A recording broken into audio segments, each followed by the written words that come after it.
Good morning, everyone, and happy snow day. In Michigan here, we got probably about 3 or 4 inches of snow overnight. It's continuing to snow into the afternoon. Then we're supposed to get some freezing rain, and then it's supposed to get horrifically cold in the 20s, and everything's supposed to freeze over. So, um, I am not leaving my house today. So it was a nice morning. We got to sleep in a little bit. We got the call. I wish they would tell us the night before. This was pretty obvious that it wasn't going to happen today, but school that is. But yeah, they waited to call till 5 a.m. So, I'm mom, so I got to get up and tell everybody turn off your alarms, and so that was nice. And I said I would get through. My voice is a little bit better this morning. Um, I'm still getting over that cold that everybody's got. So, but I wanted to finish this up today, and after that, we're gonna have some snow day fun. We're gonna make some waffles, and then we are going to make some gingerbread cookies later on. We've already got our tree up, so I think today I'm gonna run around putting up fun little decorations and just try to have a fun day of it. And maybe later on, depending on what goes on today and how much time I have, um, we'll come on later and do some nails. So, with that being said, let's get to it. Let's finish this up. So we left off right here in the second paragraph of page 11 of the show of or the probable cause affidavit in the probable cause hearings for Kimberly Parks, Courtney, and Brad Bartholomew, who are the Kimberly Parks is the sister of Rebecca Parks, who was the 22-year-old mother who went missing and then was found deceased and in the Manistee National Forest. And since she's been found, it's come out that it's believed that her biological mother and stepfather were the cause of this, and that this was planned. And it's sick. It's sick. It's sick. It's sick. So trigger warning. There were some quite graphic descriptions. I'm trying to not be quite so horrible. I'm putting these up so everybody can read along with me if they want. But just yeah, some of this it's beyond anything that I've ever thought would be real. Wouldn't be just a TV show or a movie, that's for sure. So okay, let's continue. Courtney said she kept asking Bradley where her daughter was, saying he answered, "You'll find out soon enough." She goes on to report that after returning from his last interview, he told her about Kimmy, was asking about woods behind the house to go trail riding. Courtney said that Kimberly will not talk to Bradley ever alone. She reported trying to get Rich Fisher to take Kimberly's bag to her. She said that Bradley said, "You can't have that. You're not taking her bag." He said, "Nobody's taking this bag." Courtney said she realized Kimberly's wallet was in the bag, questioning why he would want her wallet. Detective Lieutenant Pisker confronted Courtney that he had asked her for Kimberly's property while she was at the sheriff's office on Tuesday and that she refused. He explained she was told not to, suggested she didn't want to get her ass beat. She reported on Tuesday, November 25th, 2025. In the morning, Bradley took the truck and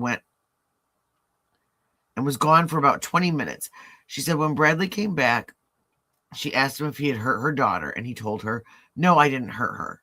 Courtney said that was the same day Rebecca's body was found. Courtney said that on Wednesday, November 26, 2025, in the morning, she confronted Bradley and asked him what he did.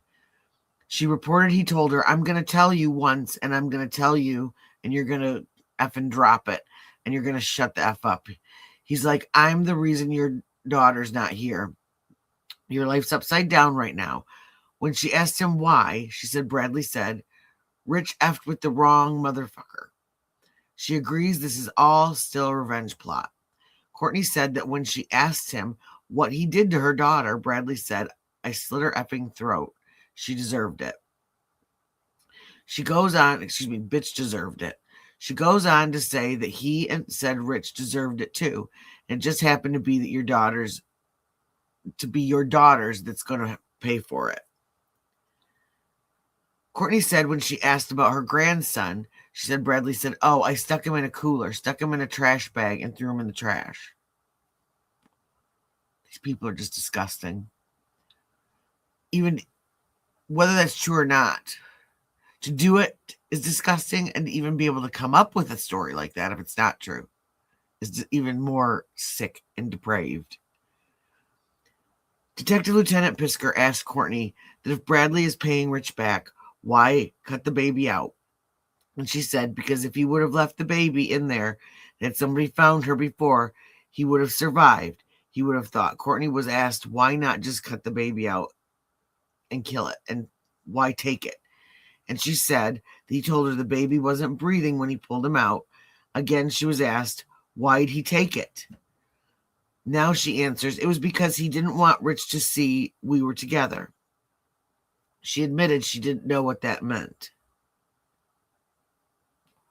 When asked about where the baby is now, Courtney said that he put him in a blue cooler in a trash bag into the GFI container. She confirmed that she was talking about a residential GFL trash receptacle. And I looked that up last night, and GFL is just their it's their waste management company that comes and picks up the trash, their garbage company.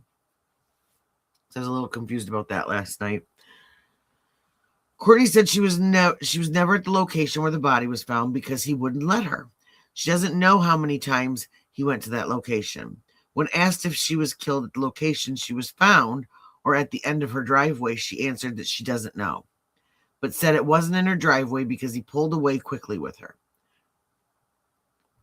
Courtney said that he walked out of his truck and not the house to get her out of the truck, confirming that it was from the escape and into the F-150. When Detective Lieutenant Pisker reminded Courtney that she knew where the knife was at, she said he threw it in a dumpster at Cadillac Shores. When asked when he had done that, she first announced that it was her hunting knife. She said it was probably like a week after that the knife was put in the dumpster. She did not know what happened to the disposable scalpel, adding that she had no clue and wished she knew. Oh, sorry, my computer just went wonky again on me. Decided to scroll up. Detective Sergeant Voss asked Courtney what she was looking for in an immunity agreement, what she was afraid of, and then confronted her, and she had provided a lot of misinformation to the police. She reassured us that she would cooperate the whole way. Detective Lieutenant Pisker pointed out her obstruction of the investigation, and she agrees.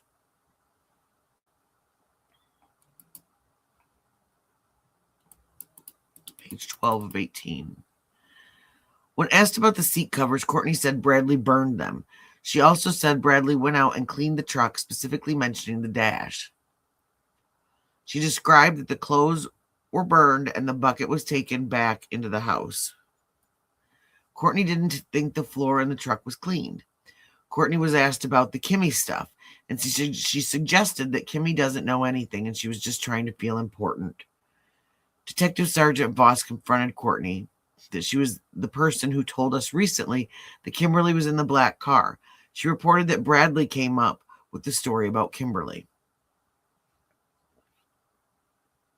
See, she's lied so much she can't even keep her own lies straight. Courtney said she knew that Kimberly told us that she hit Courtney, that she hit Courtney, her, and hit her body. When asked how she knows that Kimberly told us this, Courtney said that she told Ashley and reported that Ashley is Rich's baby mama. Ashley has a child with Richard Failer. Courtney said that in all that Kimberly did was lie to the police and had no involvement. She also said that Rich was also not involved, but did say she didn't know if he deleted anything from Rebecca's phone or not. Detective Lieutenant Pisker asked about a text message about not allowing anyone from the state of Michigan on her property. Rebecca saying they should talk about that, so she is clear on what that means. Courtney denied sending such a message. Give me 1 second.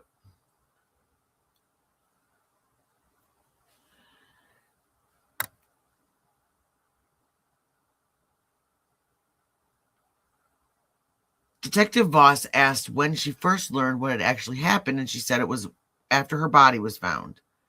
Detective Pisker then pointed out that she could have covered herself if she had cooperated on Monday at Mount Pleasant. Detective Voss asked how Bradley told her he killed Rebecca, and she said he told me that he slit her effing throat. When he asked how she told him that he cut the baby out, she said he had one of my scalpels. She denied that he said how he did that, then said he just said I cut him out, and that was it. That was all he said. Detective Sergeant Voss asked about the baby getting cut out, being put in a garbage bag and put into a blue cooler, and what he said about that. She said that he just took him, put him in a garbage bag, stuffed him in a cooler, and threw him in a trash dumpster. She knows that it was a specific cooler because his work cooler is gone. She showed the size as a black lunchbox cooler and described it as a soft-sided cooler with a hard plastic inside to keep the sides supported, and it has a black strap. Courtney reported the garbage bags came from her house, and she knows this because she counts her garbage bags, and she noticed that 2 of her garbage bags are gone. That's totally normal. I mean, don't we all count our garbage bags? The hunting knife is described by Courtney as being green, having serrated blade on one side and a flat blade on the other side, and is a fixed blade, not a folding knife. She is sure that Bradley used the knife. The knife was purchased at Walmart within the last year, and she provided a description of it. When asked if she noticed any items missing out of Kimberly's purse, she didn't report any. Courtney denied that Bentley knows anything. He took a break and moved Courtney to another room. On Sunday, November 30th, 2025, Detective Sergeant Voss and I began a second recorded interview with Bradley Bartholomew. We reminded Bradley that the rights we discussed earlier still applied, and he agreed he was still good with it. Detective Pisker notified Bradley that Courtney was putting it all on him. He broke down details that Courtney had provided. Detective Lieutenant Pisker explains how the investigation has come down to involving himself and Courtney. Detective Voss explains, we believe it went down and how evidence will support the investigation. An appeal to Bradley was made that he needed to tell the truth. Bradley is confronted with how much gas he put in the truck when he was at Meyer on Sunday after leaving the hospital, and he reported $5.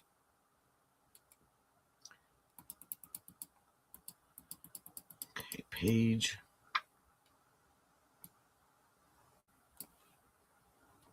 13.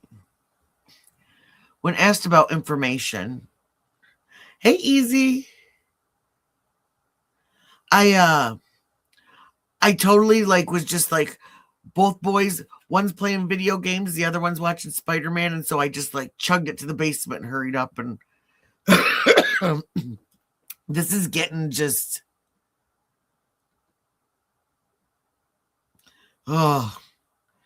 this case is just wild. It's beyond wild.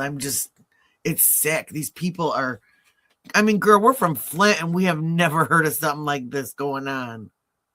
This is just nuts. When asked about information he feels we should know that we haven't already discussed, Bradley reports that he knows his lunch cooler is missing and describes it as being blue and thinks it's an Oregon Trail brand. He said it's big enough to hold an 8-pack of pop bottles. His description of the cooler is basically the same as Courtney's. He estimates the cooler as missing for 2.5 weeks. Bradley is not aware of Courtney counting their garbage bags because of Bentley's use of them. Okay. Yeah, this is up in near Cadillac. It's in Wexford Township. So Cadillac, Traverse City area. up kind of by the pinky finger. They found her in the Manistee National Forest, which is right there along Lake Michigan, right there. Bradley is confronted with a statement that he made his first interview that Rebecca was stabbed. Sergeant Detective Voss asked him about that statement again and how he knows he was stabbed. Detective Lieutenant Pisker pointed out that both he and Courtney have reported on the scalpel and that you don't need to make a stabbing motion with the scalpel to slice someone open. It is pointed out that Courtney said he is threatening her, including in the parking lot prior to them leaving for their interviews on Monday. It is also shared with him that she identified that it was revenge for Failer turning him in last year on his SOR violation, which he responded, "That's bullshit." It's explained that Courtney had said about why the baby was cut out of Rebecca during a revenge murder doesn't make sense. Remind him of the NICU story and her attempts to get custody of Kimberly and Rebecca's children. Now remember, I don't know about Kimberly's children, but I believe it was Rebecca's children that are living with Rebecca's adopted mother. And from everything I read, Kimberly and Rebecca were adopted by the same family. There was a brother that was adopted, but had issues and perhaps had to go. They weren't able to give him the care that he needed, and he had to go somewhere else. Some emotional issues, which, I mean, you read this and you don't say. So I don't know. I mean, is it the water? No, what's going on up north is math. That's what's going on up north. I mean, let's be honest. It's all over up there. And apparently these people have rolling it every day because, like, to say this stuff and to even think that someone would believe it's just ridiculous. It's ridiculous. I don't know. Just the more every paragraph I read, my jaw is hanging open. He reported that he knew Rebecca had a bunch of leaves on her because Courtney buried her in the leaves where she was found. Oh, excuse me. I skipped ahead. Bradley begins to tell us, I'm sure Courtney stabbed her because she did have a hunting knife. He reported the case where the knife went into the trash bin, and he thinks it might still be in the bin. Oh, so maybe they have them. I wonder if they have the knife. He identified that the knife went into the trash at Cadillac Shores. He reports that Courtney is the one who cut the baby out of Rebecca. He confirms that he witnessed this and that had taken place right where she was laying out in the trails behind the house. He confirmed that is the reason he had told an officer to check the trails behind the house. Oh, I got to show you. I'll share a link with you later. There's a lady reviewing the Dort Mall. I thought I was going to die. I'm like, oh my gosh. I'm like, lady, don't go in there. Don't go in there. He reported that Rebecca had a bunch of leaves on her because Courtney buried her in the leaves where she was found. Bradley confirmed that a scalpel from the bathroom was used. When he asked if the baby was alive when he was cut open, he responded no. He confirmed that it was just the two of them that were present. When Detective Sergeant Voss asked when she stabbed her and where she stabbed her, and Bradley said in the truck. When asked what location on Rebecca's body had Courtney stabbed her, he responded he didn't know as he jumped out of the truck. Bradley reported that Rebecca had gotten into the white truck voluntarily. He confirms that the plan to get her the Tide Pods was legitimate and that he was unaware that the plan was to stab her. Bradley denied that there was a plan of this. While in the pickup truck, while he was driving, Courtney was in a passenger side seat and Rebecca was in the middle. He claimed not to know what Courtney had told Rebecca to get her into the truck. Initially, Bradley was in the house with Bentley, and he said he went outside to get away from everything so he didn't have to worry about Rebecca coming in. He denied getting a phone call from Courtney, and they were in the driveway when he got outside. Courtney and Rebecca were in the Escape, and Courtney had said she blew out a tire on the Escape, so they got in the truck. From there, they all got on the trail to the woods because the truck doesn't have a valid plate. Bradley said that Courtney was mad because Rebecca was always bad-mouthing her and would give her a chance to be a mom, wouldn't give her a chance to be a mom. Bradley confirmed that Courtney wanted the baby for herself. Despite Courtney wanting the baby, Bradley said it was unrealistic to expect that Courtney would be allowed to adopt that baby.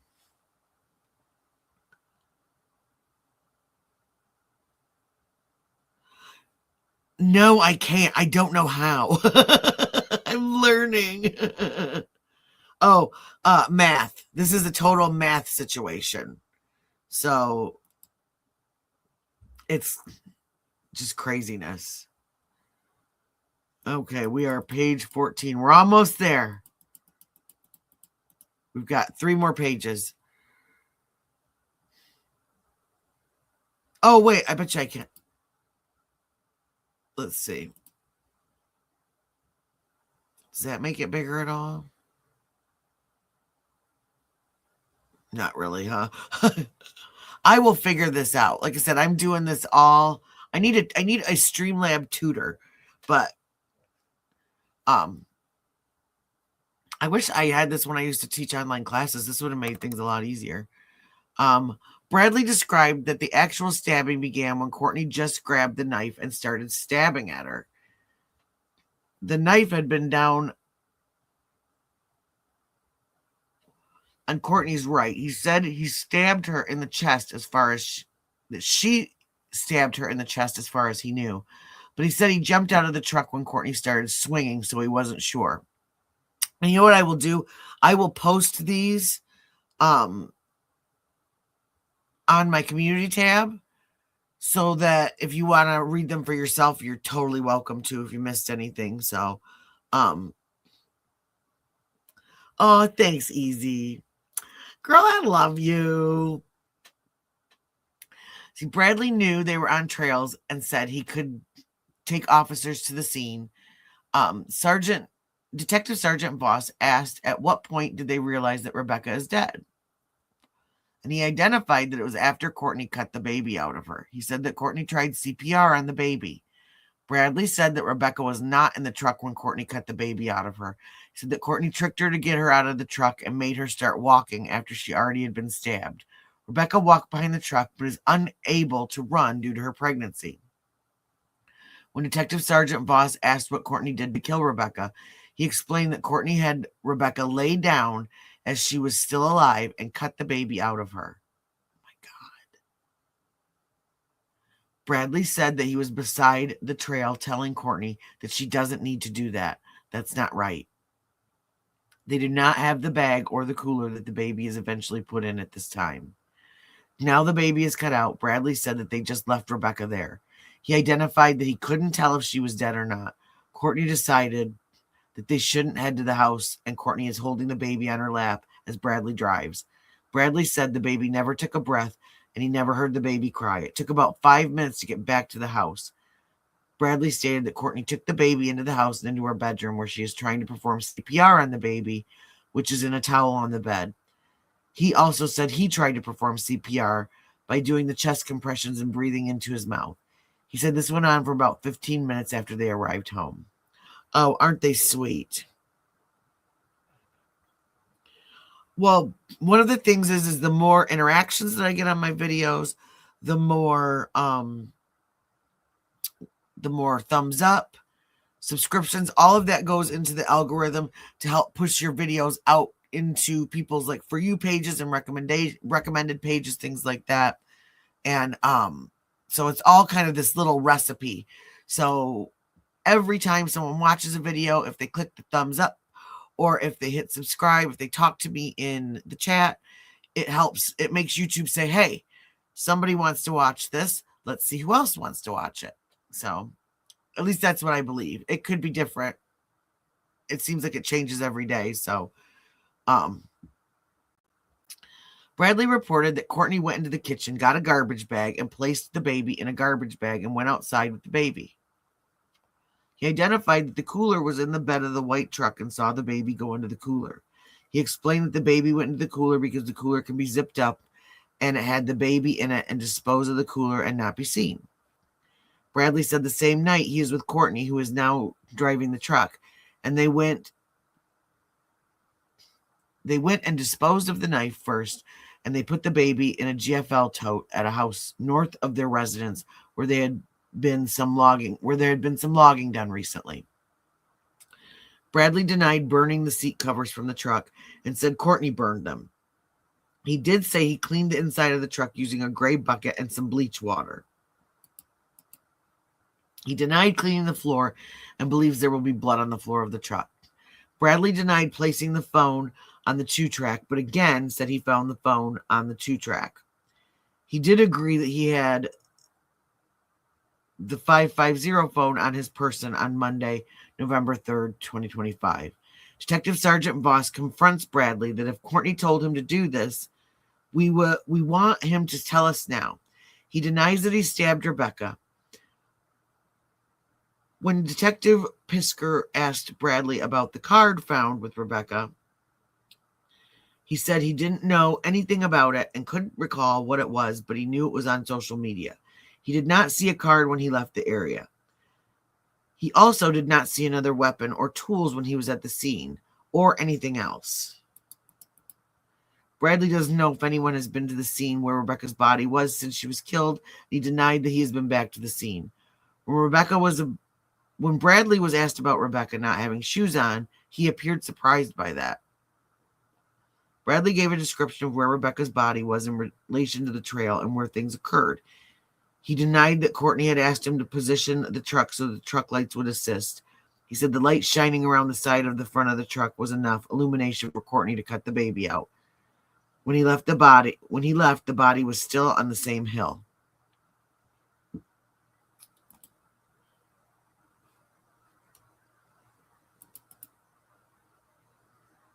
So my computers fell asleep.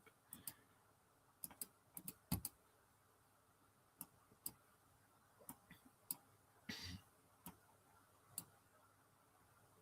think I need new batteries in my mouse or something. Got a Britney mouse. Sheesh. Just a second.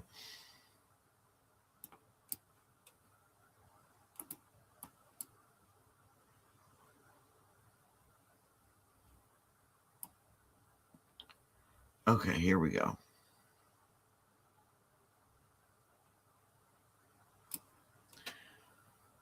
Courtney covered Rebecca with the leaves, but denied branches were placed on her. At the time, the baby was on a towel next to Courtney. Questioning the presence of a towel, Bradley is asked if he thinks Courtney planned this, and he said, I have a feeling she did, but she never told him of a plan.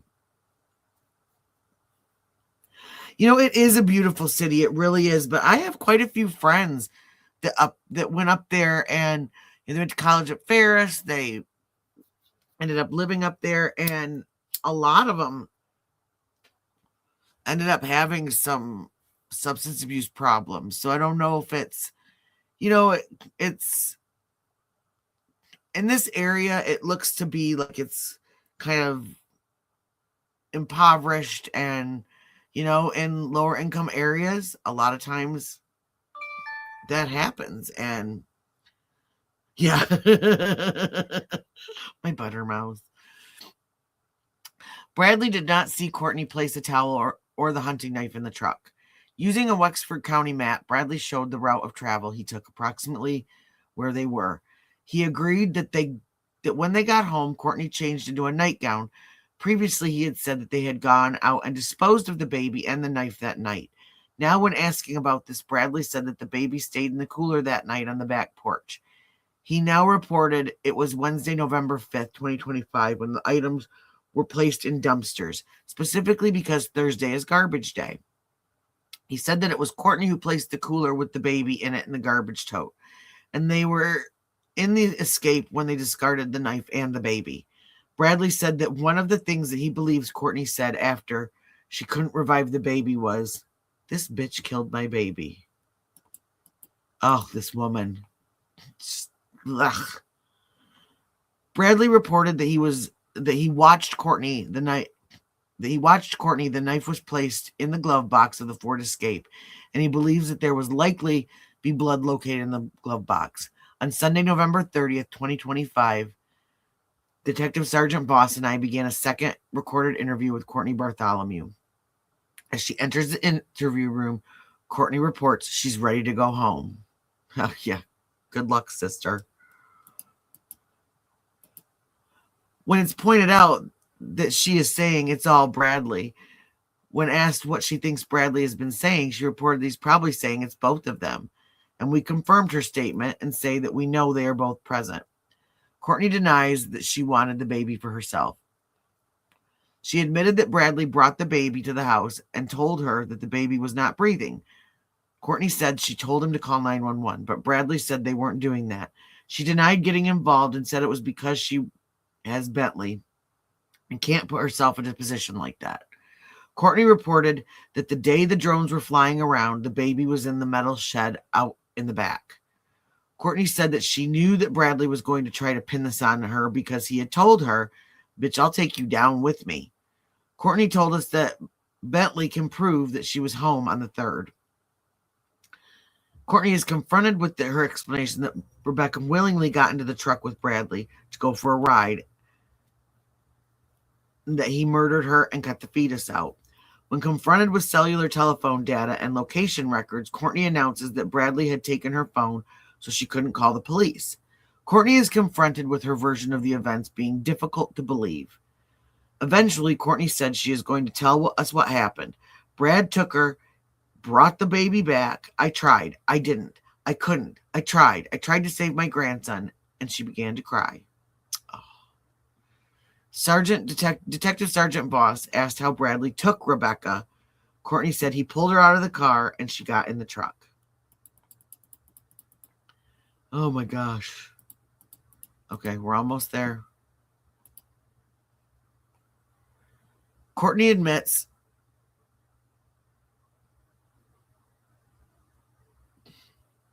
oh yeah. Oh, I don't have the Temu chair. I have the Temu what do you call it? It's the dresser. I should see if they've got Temu chairs actually.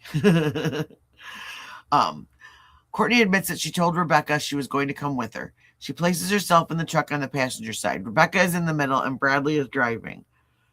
Bradley has the knife, according to her. From the house, they drove to where Bradley ended up stabbing Rebecca. She claimed to not know Rebecca was going to die that night.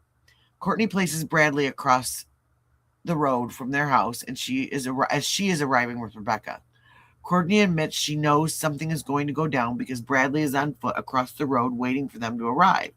She reported that Bradley approached the vehicle by just walking up on her side, grabbed Rebecca by the arm, and got her out of the escape. And she willingly gets into the pickup to go for a ride after she told Rebecca, "Your mom's going with us." From the house, they drive to where Rebecca gets stabbed. Courtney said that Bradley told Rebecca to get out of the truck.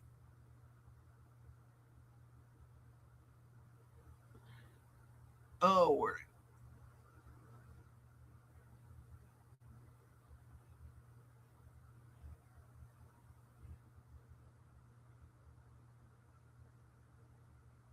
where did I just lost my place?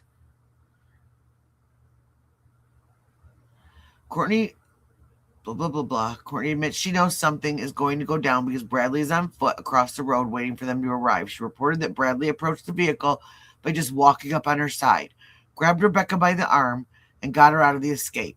And she willingly gets into the pickup for a ride after he told Rebecca, "Your mom's going with us." From the house, they drive to Rebecca, where Rebecca gets stabbed. Courtney said that Bradley told Rebecca to get out of the truck while Courtney stayed inside. Rebecca is taken to the rear of the truck where Bradley stabbed her. At first, she said she assumed that he stabbed Rebecca because he came back with the knife all bloody. When Detective Sergeant Voss asked Courtney at what point did she cut the baby out of Rebecca, she answered, "I didn't. He did, and he handed him to me." Courtney also said that the baby wasn't breathing and she didn't hear him cry. Courtney claimed to have never gotten out of the truck because she didn't have her crutches or her wheelchair. And I can't remember if I told you yesterday, but I think I did. She's an amputee, and she doesn't have a prosthesis, so She's on crutches or a wheelchair. That's how she gets around. She again claimed that this was a revenge plot because she had a sexual relationship with Rich and because Rich got Bradley put in jail. She claimed that Bradley wanted to hurt Rich. When confronted with the report that she stabbed Rebecca while driving down the road, Courtney denied it. When asked how all the blood got in the truck, she answered that it was from the knife, then suggested that Rebecca got back in the truck. Eventually, Courtney admitted that she cut the baby out of Rebecca in an attempt to save him, so she could take him back to Rich. Gosh, she's just such a hero. When she cut the baby out, Courtney said that Rebecca was still conscious and Bradley was holding the knife to her throat. She said, "Rebecca, lay back. Your baby is going to die." Courtney denied that Rebecca had been stabbed while in the truck. Revisiting the driveway, Sergeant Voss asked if Bradley held the knife to her throat to get her into the truck, and Courtney nodded her head in the affirmative. While in the truck, Bradley put the knife down by his left side. During the ride, Sergeant Voss asked what is said to Rebecca, and Courtney said she told her everything is going to be okay, and Courtney said she promised that Bradley wasn't going to hurt her. When they get into the area where all this happens, Bradley pulls Rebecca out of the truck, and he spun her around and stabbed her in the back 4 or 5 times. Bradley brings Rebecca to her side of the truck and is sitting next to the door with Bradley. Ordered Rebecca to lay back. Courtney said she told Rebecca that if she doesn't lay back, her baby's going to die. Courtney looked in the truck and saw the scalpel, so she hurried up and did it, but her grandson wasn't breathing. Courtney said she started her incision along her belly, and Bradley told her to cut downward. It would be easier. Courtney reported that Rebecca is still talking at this time, telling her to hurry up and asking if he is out. She said she told Rebecca he was about out, and that Rebecca told her to save him. When she got the baby out of Courtney, said she had dental floss from the dash that she had put in her pocket because she knew she would have to tie off the umbilical cord. She reported tying off the umbilical cord the best that he could. Once the baby was out, she said that Bradley slit Rebecca's throat with the knife. Click to the next. This is the last page.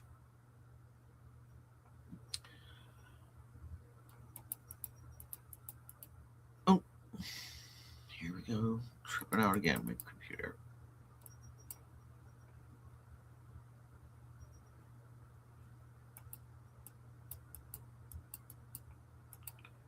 Come on. Courtney said the towel was in the truck already, but she didn't know how the scalpel got into the truck. Courtney talked about how she would come off to the sheriff's office if she had been able to give the baby to Rich. To report what happened. Discussing this, she claims that since this happened, she hasn't been able to get away from Bradley. When reminded that on Monday she was in Mount Pleasant and he was in Grayling, she could have said something then. Courtney confirmed that after she was stabbed, Rebecca never got back in the truck. She was asked how the blood got into the truck, and Courtney reported that it was from the umbilical cord, making blood fly all over. She said she never stabbed Rebecca. She was only responsible for trying to save her grandson. When asked if she thought she should have tried to save her daughter, Courtney said she couldn't.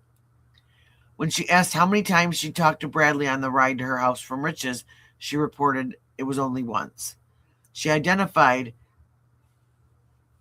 she had the 429 phone and that the call they had lasted about 10 minutes. When Detective Lieutenant Pisker confronted Courtney with the 2 incisions, she admitted to having to remove the baby. He asked her if she thinks Rebecca would have survived those wounds. She said no, probably not. Courtney admitted that about 1 to 2 months prior to having this happen, Bradley researched the procedure for getting a baby out. Courtney said that Bradley put the items in the dumpster, but she was present in the Ford Escape for both. Courtney is asked whose idea it was to leave the items at the crime scene, and she said it was Brad's. She then identified the items were Kimberly's debit card and razor knife. Courtney reported these items were placed after Kimberly went on social media saying that Courtney and Bradley were responsible for the purpose of framing Kimberly. When pressed on the debit card, Courtney said it belonged to James Mercer, not Kimberly.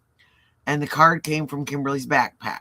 She said he used one of the plastic bags from her backpack to keep from getting his fingerprints on it. Those items were suspected to have been placed by Bradley the day before Rebecca's body was recovered. She said he left with the Ford Escape that day for about 20 minutes.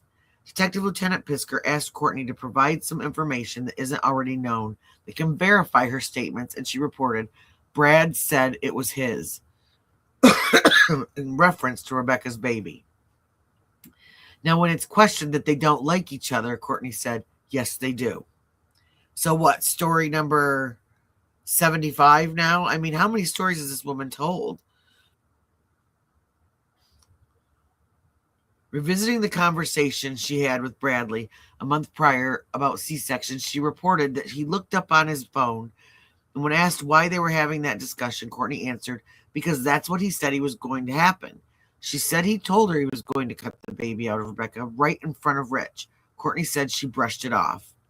When Detective Lieutenant Pisker commented on Courtney's story about having delivered a premature baby that was down in the NICU, she denied it and suggested it was a friend's baby that she was thinking about giving up. When Detective Lieutenant Pisker commented on as she is being confronted with the obviousness that there was a plan for this to happen, Courtney said that Bradley had told her to pull straight in, but she didn't. She turned the corner in the driveway instead. Questioning why he told her to pull straight in, Courtney reveals that Bradley had told her if he was going to do anything, it would be right there.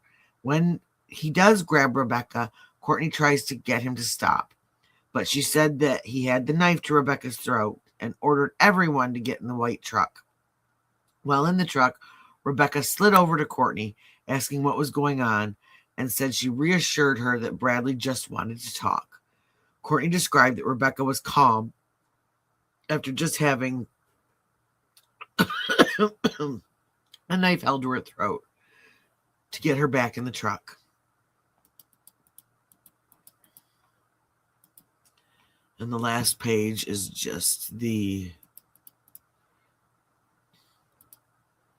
signature page of all of this wonderful stuff. I just, wow. I can't imagine this. Oh, you know what? Go to Scaff's for a recliner.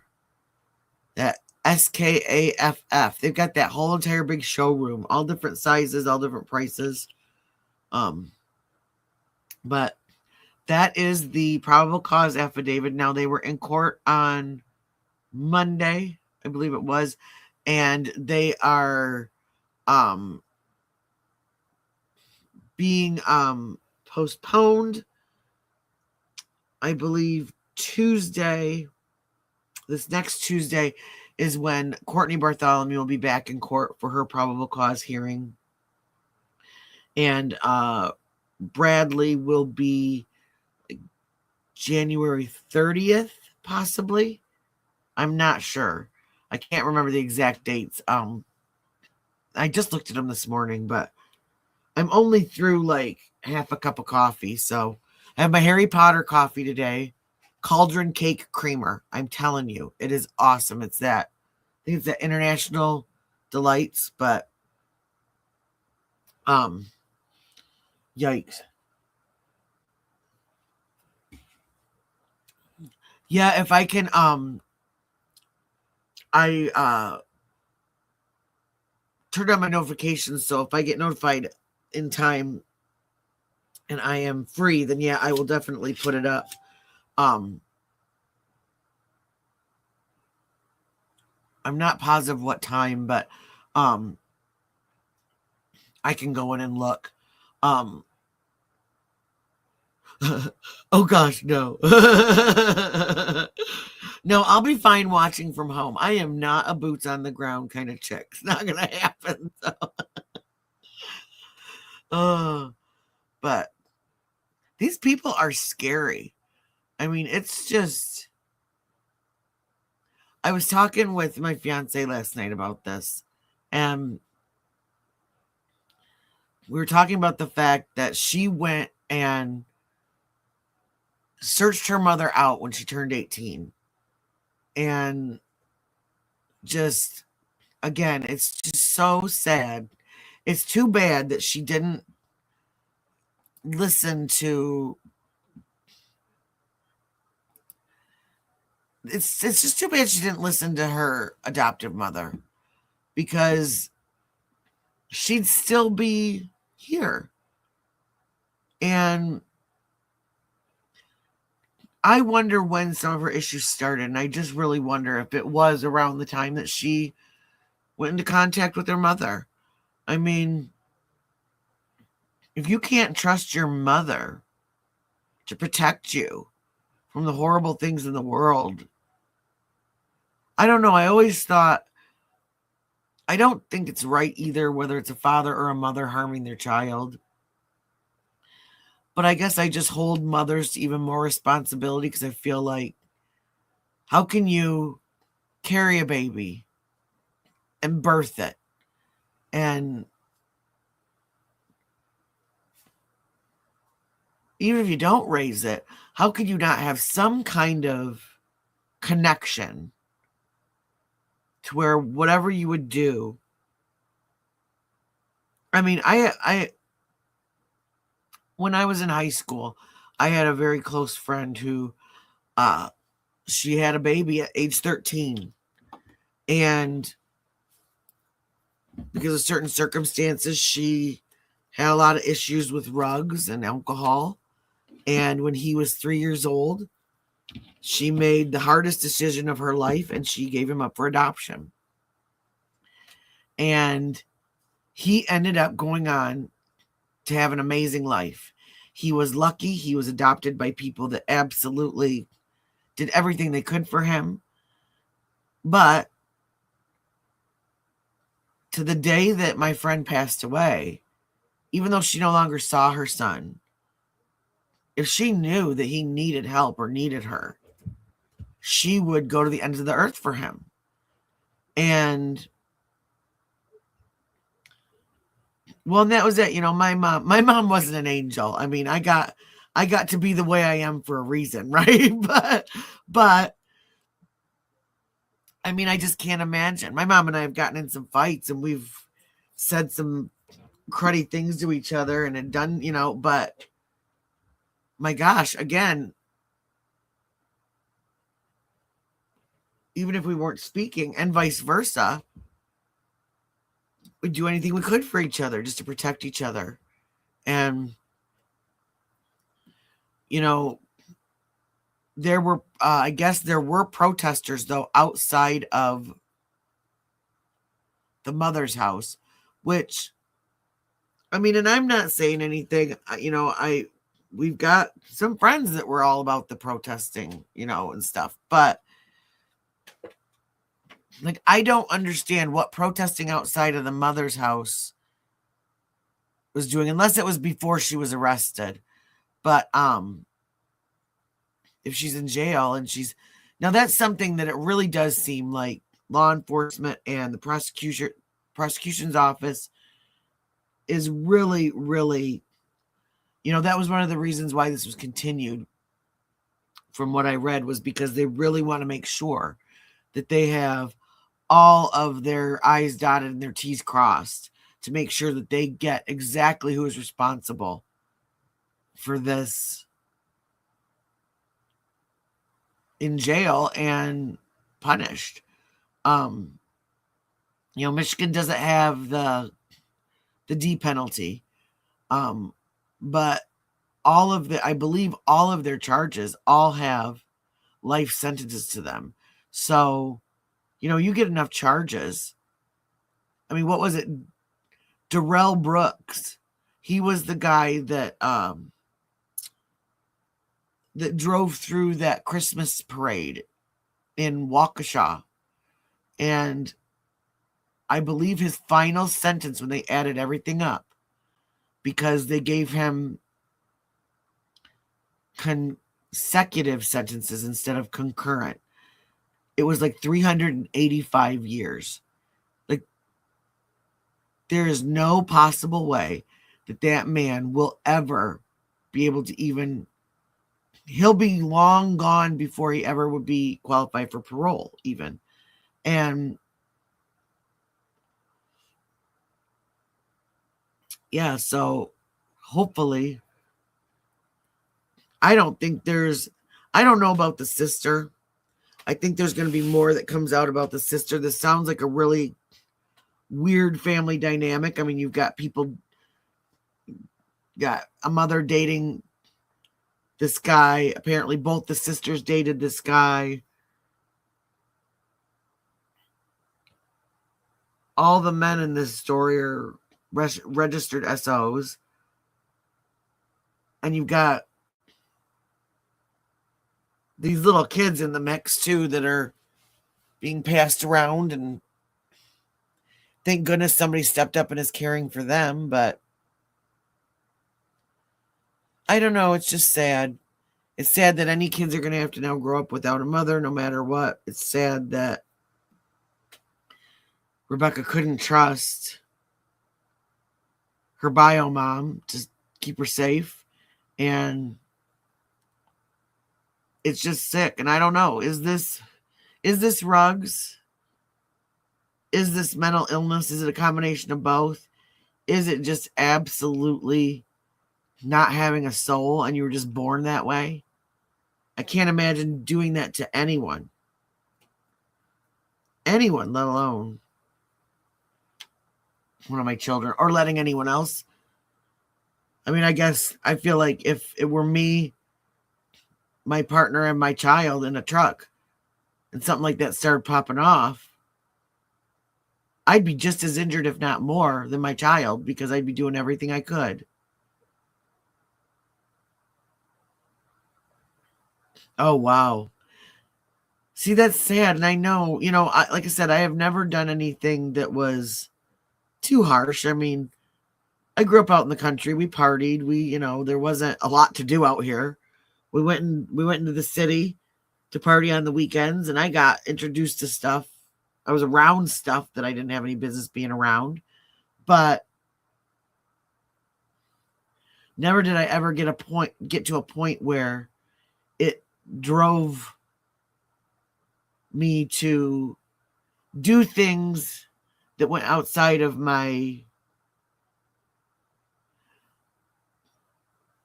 And I'm not talking morals for everybody or whatever. I'm talking about like my self morals, the things and the rules that I held myself to.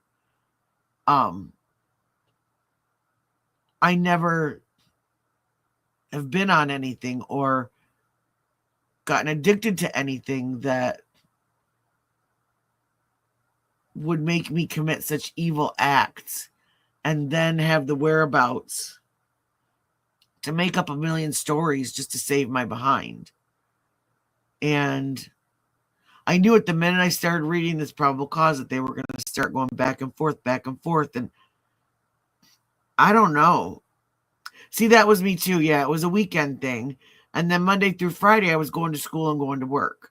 And then, Friday night through Sunday night, I was out feeling myself. But, I mean, and we had some really cool, like clubs and stuff around here that you could go to and hang out at. And they're not safe, or they're either not safe or they're all boarded up now. But, see, I never did that. Because I'm trippy enough.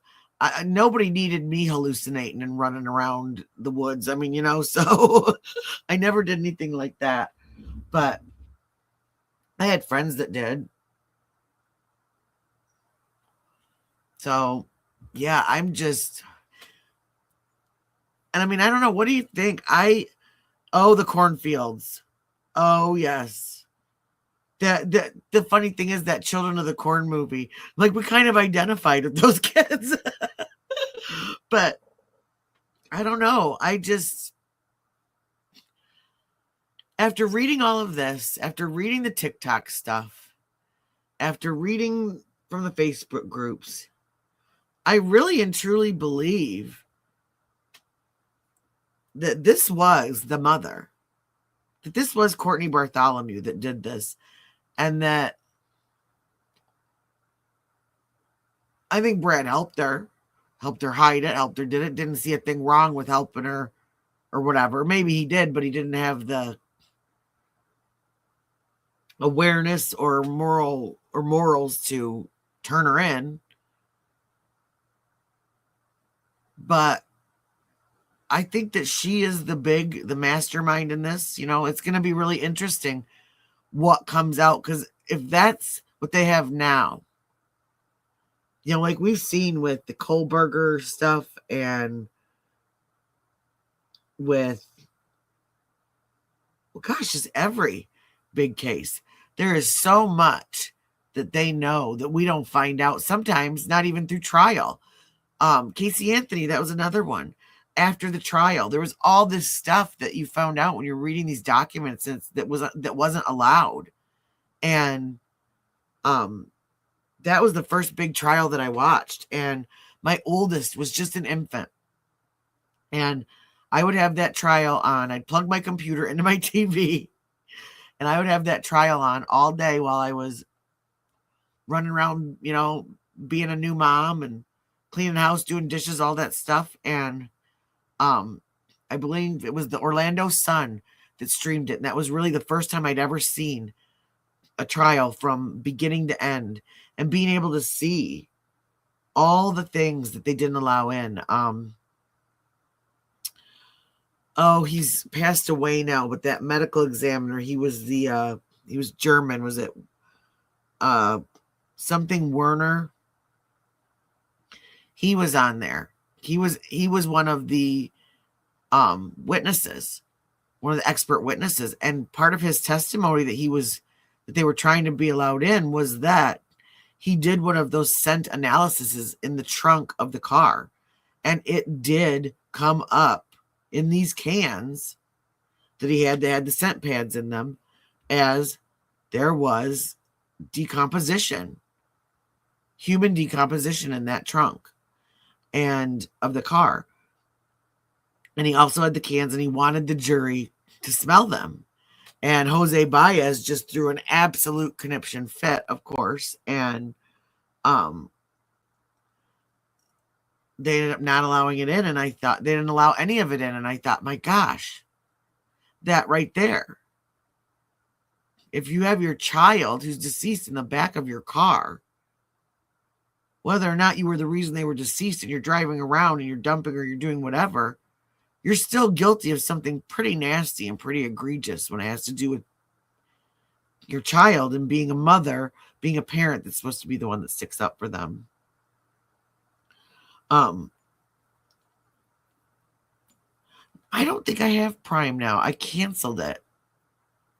I got mad about something and I canceled it. I have Netflix, Tubi. Thank you. That's Tubi. You got me addicted to Tubi. What else do we have?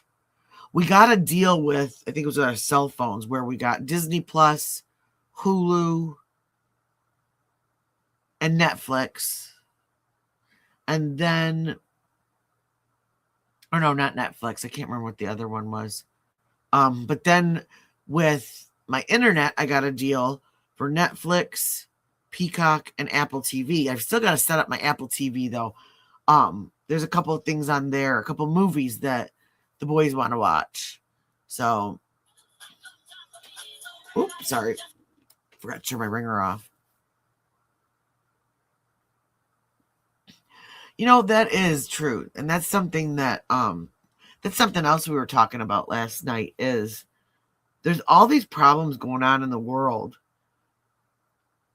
And I mean, I'm talking like domestically. Let's talk like not the world necessarily, but the United States, and these crises with our teenagers, and you've got these school incidences, and you've got just people are so angry, and people are really sick. And I know one of the big things, my dad was a substance abuse therapist, and he worked at the he worked for the VA. And one of the things that he talked about is when now I'm not saying that these were great places. I have a son who's autistic, and so I've done a lot of research about the history of mental health care. And while it's still not great today, we really have made leaps and bounds from having people that are functioning but have mental issues being just stuck into a room with people who are literally nonverbal, violent, etc., just stuck in an insane asylum somewhere and left so they're not someone's problem anymore. We've come so far from that, but we still have so far to go, because while I was reading this the other day about Australia is putting in a law about kids not having social media until no younger than 16. And that was just a rule, and that's just been a rule in my house because of situations in our family. We thought that was safer. But this is a country now saying, the government saying no social media until 16 or older. And there's so many things now where when we were growing up, you didn't have, like, if I went to school and somebody was bullying me or something, or school was the source of my anxiety and my stress, the minute I got home, I was okay. I was safe. I was away from that. But now our kids can't get away from it. They go to school and they have to listen to this stuff. They come home and they see it on their YouTubes, on their Facebooks, on their TikToks, and all of this. And oh man, I know I was an 80s and 90s kid too. And it was just, I feel like my grandparents and I talk like this, but it really was a simpler time. I mean, I was talking about this with somebody the other day. It even smelled different, I mean, there's just so many things that people are so stressed about and so worried about, and they don't have the proper mental health care. It's hard to get mental health care, and it's hard to pay for it. For some people, it's hard to get to the places that they need to get to for affordable mental health care. I mean, we have in Flint is the major city near me. And there's a million suburbs around it. Some of them are well-to-do. Some of them are not so well-to-do. But it's quite a trek to get from some of these places in Flint, or some of these places surrounding, all the way to downtown Flint to be able to go to the free mental clinic. There aren't buses that run from Mount Morris to Flint. I mean, there probably are, but you'd have to find an MTA. You'd have to find all this. There's not bus stops. There's not all this stuff. And you have a lot of people who are sick and they need help, and they're just roaming around. Anyway, back to what I was saying about my dad. One of the things that he talked about was when they closed the mental institutions. Now, he was at the VA in Detroit, that they saw a huge, huge increase in homeless population, in crime, in people going into the hospital on holds, in self-harm, all of these things, because all of a sudden now these people who, it wasn't the best, but they had a little bit of support mentally for their mental health, now had nothing. And